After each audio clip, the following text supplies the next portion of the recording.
За энэ нэгдүгürt юунд оролцсон бэ гэхээр хүмүүс бол дэлгүүр үйлчлэгээний байгууллагуудаар нилээ явсан, эмийн сангаар одоо нилээд орсон.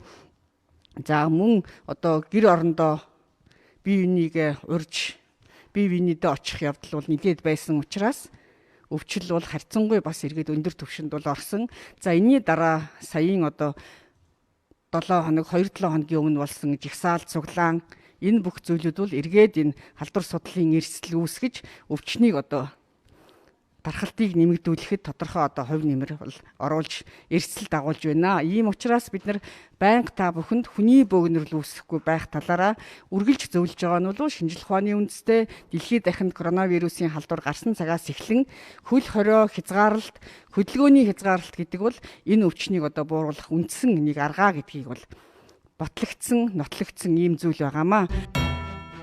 За сонсоо. Өнгөрсөн өдрүүдийн 2 жагсаал цуглаанаас халдвар дарахсан гэсэн үг хэллээ. Эрүүл мэндийн яамны шинжээч гэх энэ хүн худлаа ярьлаа. Харж байгаагаар тэрхүү 50 жагсаалын төвд байсан цэцэг бие ба дуучин нараа хоёр зүг зүгээр сошиалдаа хэрүүл хэлцлээ хийгээд явж байгаа. Бидон гамбаач бас ордон дотроо халдвар алдчихалгүй суусаар байна. Хамгийн их халдвар тарааж мэдэх эрсдэлтэй байсан нөгөө эрдэнэхүү од баярлав хөсөөт рүү ажиглаа гэж сонсогдоогүй. Түүнээс хойш 5 хоногийн дараа босоо гамбаагийн өсгөлөнгийн жагсаал цуглаан дээр нэгдүгээр хавьтлын хүн явж байгааг эдгээр энгийн нүдээр олоод харчихсан тул шинжилгээний баг явуулсан гэж мэдээлээд оногооны баатар болсон. 7 удаа шинжилгээ аваад илрүүлж чадлгүй 8 дахь дээр ээжвэлүү арай гэж илрүүлдэг хөсүүдийнхэн өвлийн хувцастай хүмүүсийг гаднаас нараад вирус илрүүлнэ гэж ямар юм байхад тэр тусмаа бүр нэгдүгээр хавьтал гэж байгаа юм шүү. Ард түмнийг тэнэг мангар гэж боддог эдгээр хүмүүс худлаа харин алдаагаа бос руу түлхэж гаршаад жагсаал цуглаанаас болж халдвар тархаж дийлдэхэ байлаа гэж улаан цайм худлаа ярьлаа. Улсын онцгой комиссийн дарга эрүүл мэндийн яамны эдгээр худалч хүмүүсээ татаж авна уу? Анханасаа л худлаа ярьсаар ирсэн эдгээр хүмүүс цаашдаа худлаа ярина. Барих орцгүй үсэрсэн халдварын үеэр ингэж худлаа ярьснаар онцгой комиссийн штабыг төөрөгдүүлж хариуцлагаас мултрах цаашлбал хаанхын хэнийг ч хэлмэгдүүлэн барьж хорих эрсдлийг улам бүр нэмж байгаа хэрэг юм. Ганц ширхэг шинжилгээний хариу бичсэн цаас олж авах гэж оролдоод чадалгүй